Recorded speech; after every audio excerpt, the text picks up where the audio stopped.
আসসালামু আলাইকুম viewers, welcome back to my channel. আশা করছি আল্লাহর রহমতে আপনারা সবাই ভালো আছেন। আলহামদুলিল্লাহ, আমিও ভালো আছি। আজকে আমি আপনাদেরকে মচমচে ফুলকো ফুচকা বানিয়ে দেখাবো। আমার চ্যানেলে ফুচকার আলু মাখা আর তেঁতুলের টকটা কিভাবে বানাতে হয় তার একটা ভিডিও দেওয়া আছে, আপনারা চাইলে সেটা দেখে নিতে পারেন। খুব সহজে বাড়িতে কিভাবে ফুলকো ফুচকা তৈরি করা যায় সেই রেসিপিটাই শেয়ার করব। বাইরের ফুচকা কতটা অস্বাস্থ্যকর পরিবেশে তৈরি হয় সেই ভিডিও দেখলে কিন্তু আপনারা আর বাইরের ফুচকা খেতে চাইবেন না কখনো।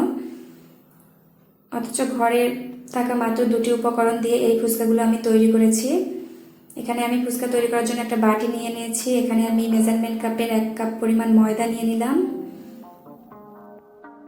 আর নিয়েছি হাফ কাপ পরিমাণ সুজি। এই রেশিওটা ঠিক রাখার চেষ্টা করবেন। এখন দিয়ে দিচ্ছি 1 টিস্পুন সয়াবিন তেল। সয়াবিন তেলটা দেওয়ার পর আমি শুকনো উপকরণগুলোর সাথে ভালো করে মিশিয়ে নিচ্ছি। ফুচকাগুলো তৈরি করতে আমি কোনো প্রকার বেকিং পাউডার কিংবা সোডা ব্যবহার করিনি। এখন আমি একটু করে পানি দিব, নর্মাল টেম্পারেচারে থাকা পানি, আর ডোটা তৈরি করে নেব। ফুচকার ডোটা পানি একেবারেই দিতে যাবেন না, একটু করে দিবেন আর মেখে নেবেন, কারণ এই ডোটা একটু টাইট হবে, টাইট একেবারে নরম কিংবা শক্ত হবে না। ডোটা তৈরি হয়ে গেছে। এখন আমি একটা সুতির কাপড় পানিতে ভিজিয়ে ভালো করে পানিটা চিপে ফেলে দিয়েছি। কাপড়টাতে কোনো প্রকার পানি নেই, সেই কাপড়টা দিয়ে আমি ঢেকে দিলাম। তার উপরে একটা প্লেট দিয়ে ঢেকে দিলাম আধা ঘন্টার জন্য। আধা ঘন্টা পর আমি ডোটা আর একটু মথে নেব। এরপর আমি 2 ভাগে ভাগ করে নেব ডোটা। একটা ডো আমি রেখে দিলাম, আর একটা ডো এখন আমি রুটির মতো করে বেলে নেব। যে ডোটা রেখে দিলাম সেটাকে আবারও কাপড় দিয়ে ঢেকে প্লেটটা দিয়ে ঢেকে দিলাম। এতে করে ডোটা একেবারে শুকিয়ে যাবে না, শক্ত শক্ত হয়ে যাবে না, সফট থাকবে কাপড়টা দিয়ে রাখার কারণে। আর যে জায়গায় আমি রুটিটা বেলে নেব সে জায়গাটাতে একটু সয়াবিন তেল মেখে নিলাম, আর বেলুনটাতে একটু তেল মেখে নিলাম। এতে করে রুটিটা বেলার সময় আমাদের সুবিধা হবে, কারণ রুটিটা বেলার সময় কোনো প্রকার আটা কিংবা ময়দা আমি ব্যবহার করব না।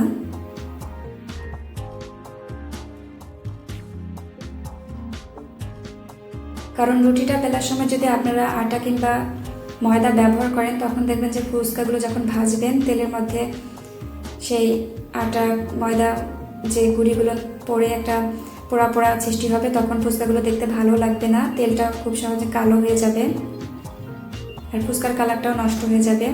রুটিটা কীরকম হবে আপনাদেরকে দেখিয়ে দিচ্ছি। একেবারে পাতলাও হবে না, আবার মোটাও হবে না, দেখে বুঝতে পাচ্ছেন। এখন আমি কেটে নিব। আপনারা গ্লাস অথবা এরকম বোতলের কর্ক দিয়ে কেটে নিতে পারেন। আমি একটা বোতলের কর্ক দিয়ে কেটে নিচ্ছি।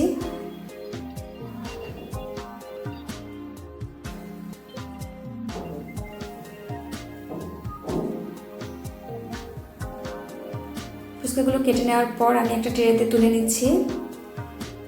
কেটে নেওয়ার পর যে বাকি অংশগুলো আছে সেগুলো আবার আমি পরে ফুচকা বানাবো, ডো তৈরি করে রেখে দেবো। এখন ফুচকাগুলো ভাজার জন্য আমি চুলাতে একটা প্যান দিয়েছি, চুলার আঁচটা মিডিয়াম ফ্লেমে রেখেছি। তেল গরম হয়ে গেছে, এই পর্যায়ে আমি ফুচকাগুলো দিয়ে দিচ্ছি। একটা ফুচকা আমি দিয়ে দিচ্ছি যে তেলটা ভালোভাবে গরম হয়েছে কিনা।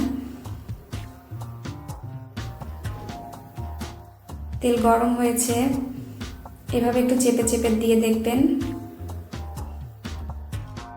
ফুচকা দেখুন কত সুন্দর ফুলকো হয়ে উঠছে। একসাথে অনেকগুলো ভেজে নেওয়া যাবে।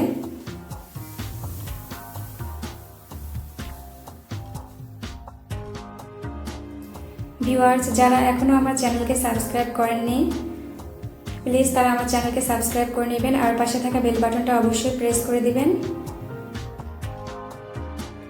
দেখুন ফুচকাগুলো কত সুন্দর করে ফুলে উঠছে।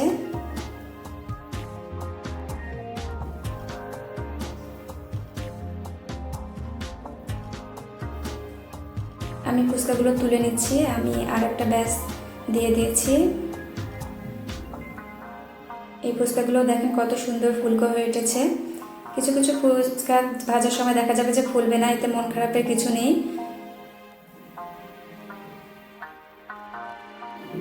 100 ভাগের মধ্যে 90 ভাগ ফুললে হয়তো বা বাকি 10 ভাগ নাও ফুলতে পারে, তাতে কোনো টেনশনের কারণ নেই। দেখুন ফুচকাগুলো কত সুন্দর পারফেক্টভাবে ফুলে উঠেছে।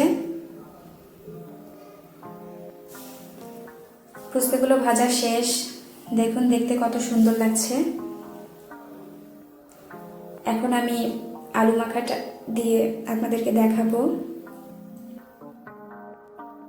দেখতেই কত সুন্দর লাগছে। একটা ফুচকা আমি ভেঙে দেখাচ্ছি, দেখুন শব্দটা কিরকম হচ্ছে।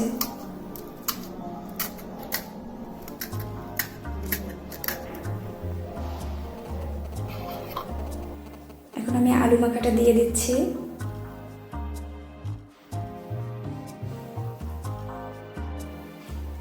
আশা করছি আমার ফুচকার রেসিপিটা আপনাদের কাছে ভালো লাগবে, আর অবশ্যই বাসায় বানিয়ে খাওয়ার চেষ্টা করবেন। সবাই ভালো থাকবেন, আল্লাহ হাফেজ।